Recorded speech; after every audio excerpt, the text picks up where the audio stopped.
Sebenarnya aku ingin membuat sebuah kejutan kepada kalian.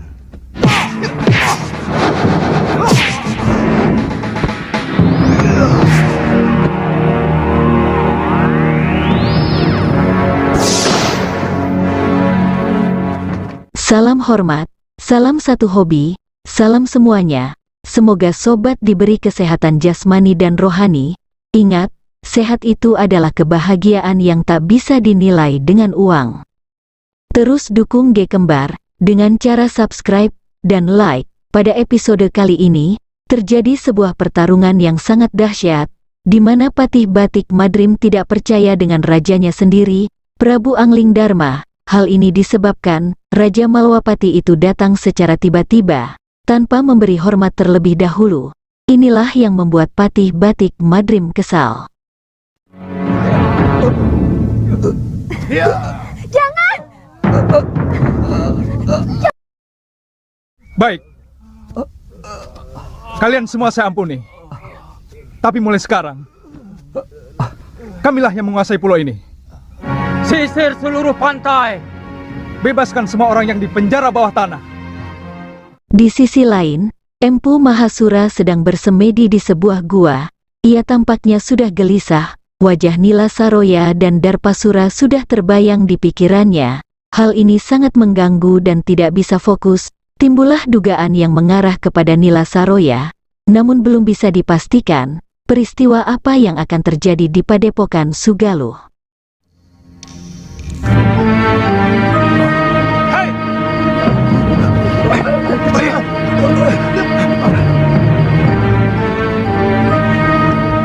Ada apa?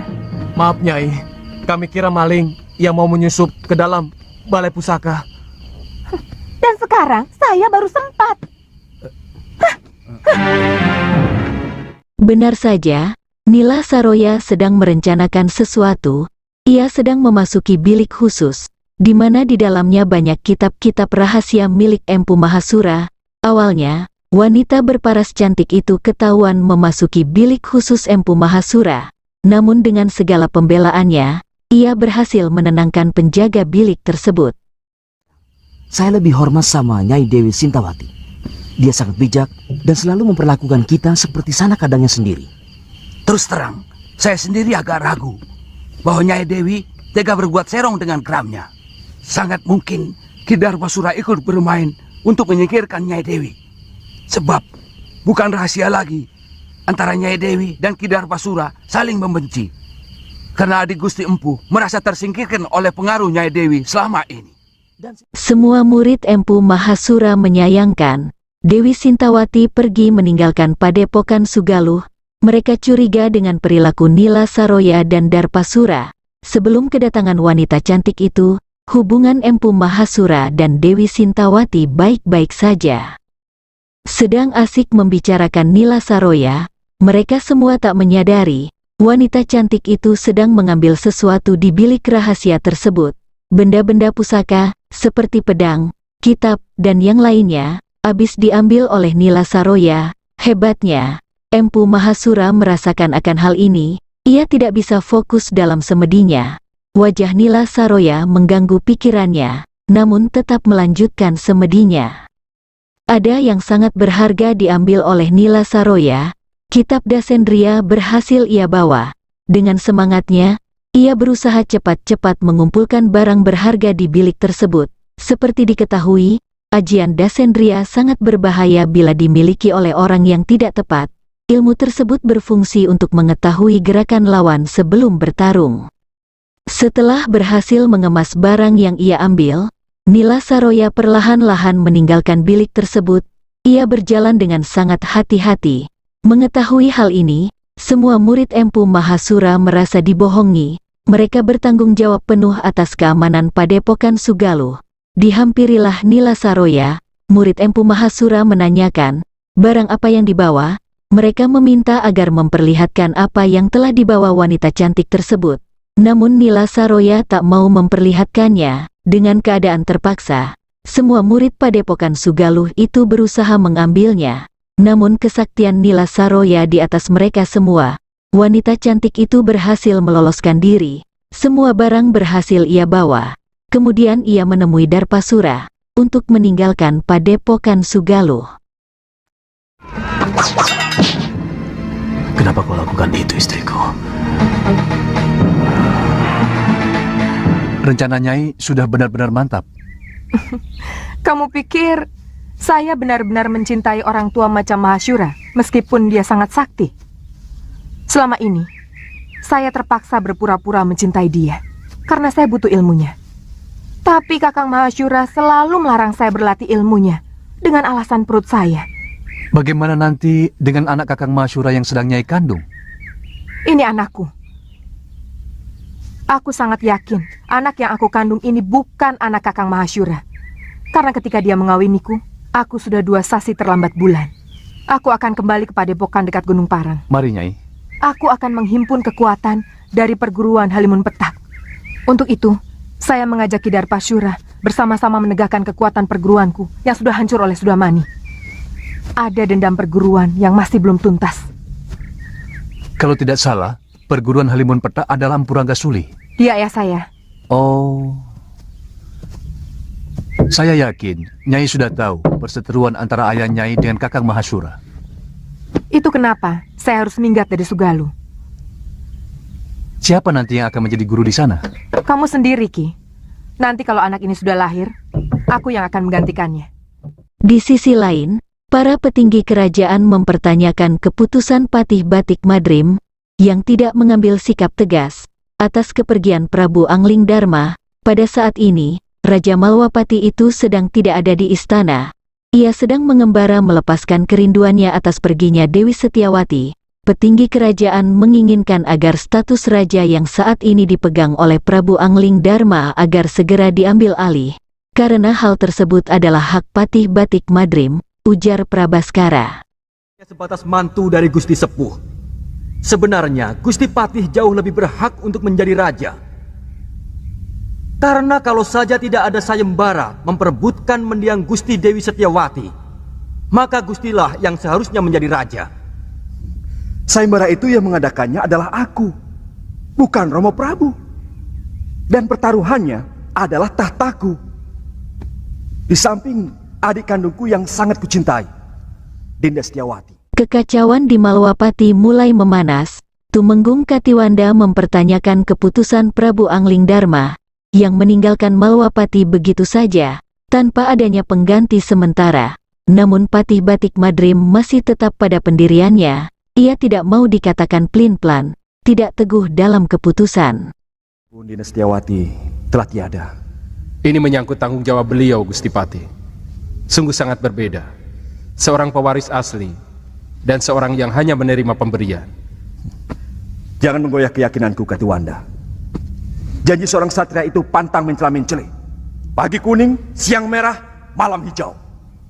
Gusti akan membiarkan negeri ini semakin kerdil tanpa kemajuan setapak pun, karena tidak adanya raja. Sedang asik membahas kepergian Prabu Angling Dharma, tiba-tiba Raja Malwapati itu datang dan duduk di singgasananya. Sontak saja Patih Batik Madrim dan yang lainnya kaget. Patih Malwapati itu tak menyangka dengan sikap Prabu Angling Dharma yang masuk istana tanpa ada pemberitahuan terlebih dahulu. Ia sangat kesal. Biasanya sang Prabu berperilaku sopan, sedangkan sekarang tidak. Raja Malwapati itu mengatakan, mendengar pembicaraan kalian, saya langsung datang, dan tidak jadi memberikan kejutan. Semuanya pun merasa heran dan kebingungan. Aku Kakak Madrim. Sebenarnya aku ingin membuat sebuah kejutan kepada kalian. Tapi mendengar pembicaraan kalian barusan, membuat aku kurang bernafsu. Maaf, aku masih menyaksikan kebenaranmu sebagai Prabu Angling Dharma. Apakah kamu sanggup meyakinkan aku bahwa kamu adalah rajaku? Merasa kesal, Patih Batik Madrim langsung mengeluarkan ilmu terbaiknya. Sang Prabu melayani patih terbaik Malwapati itu. Terjadilah pertarungan antara keduanya. Dengan wibawa dan kesaktiannya, Prabu Angling Dharma dengan mudah menangkis serangan Patih Batik Madrim.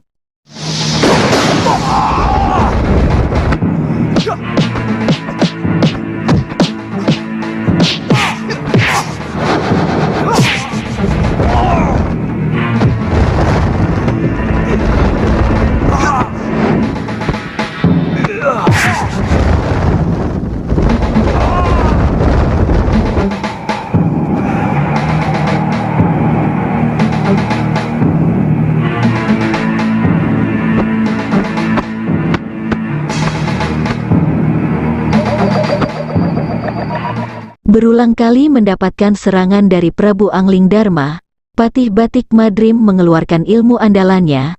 Semua heran melihat hal ini, namun Raja Malwapati itu santai saja menanggapinya.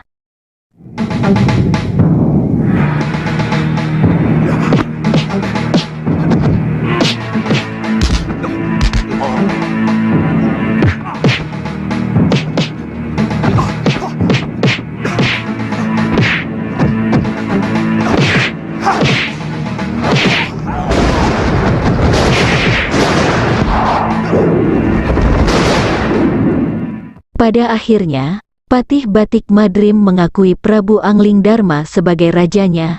Singkat cerita, Raja Malwapati itu merasa tidak sia-sia atas pengembaraannya selama ini. Ia bisa mengetahui keadaan rakyatnya. Raja Malwapati itu merasa senang, bisa langsung melihat kondisi rakyatnya tanpa harus melalui perantara. Seorang prabu biasanya cukup melihat kehidupan rakyatnya lewat laporan para tumenggung dan adipati. Banyak rakyat yang menderita, tapi raja tidak mampu melihatnya. Tidak sedikit rakyat yang menjerit karena penderitaan mereka. Tapi kuping raja sama sekali tidak bisa mendengar. Karena semua laporan kehidupan yang masuk ke dalam kedaton sudah disaring dan diberi bedak. Supaya kelihatan indah, adem ayem, toto tentrem, kerto raharjo. Patih Batik Madrim berpendapat, tidak baik seorang raja memikirkan hal-hal seperti itu. Karena sudah ada yang mengurusnya masing-masing, raja cukup mengatur dan menerima laporan, ujar Patih Malwapati itu. Namun Prabu Anglingdarma merasa bertanggung jawab atas semua penderitaan rakyat, merasa bersalah apabila hanya berdiam diri, tanpa mengetahui keadaan rakyat yang sebenarnya, tutur Prabu Anglingdarma.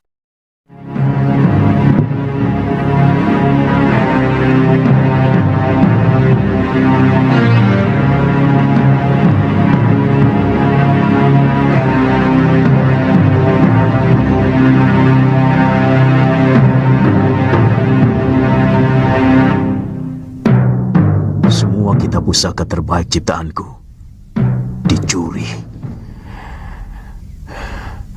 Aku yakin ada orang lama perguruan Sugalu yang mempengaruhi istriku.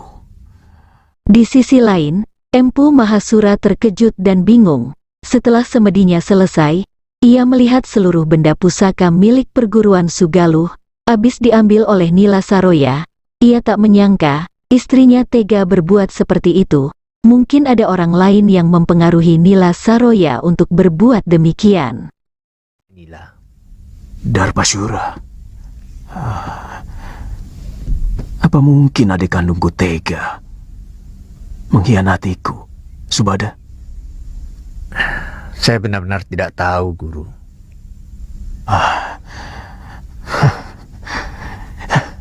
Siapapun boleh meninggalkan padepokan Sugalu ini. Tapi tidak dengan cara buruk seperti ini. Di lain kesempatan, Prabu Anglingdarma dan Patih Batik Madrim masih membahas seputar istana.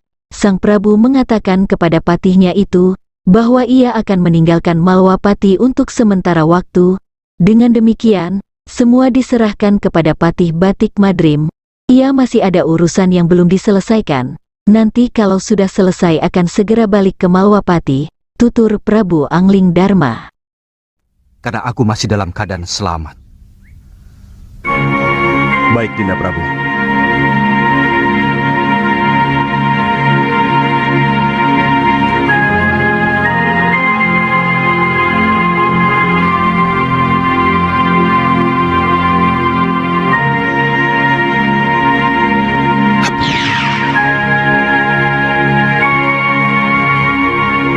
Aku ingin tahu apa yang sebenarnya Di Prabu lakukan.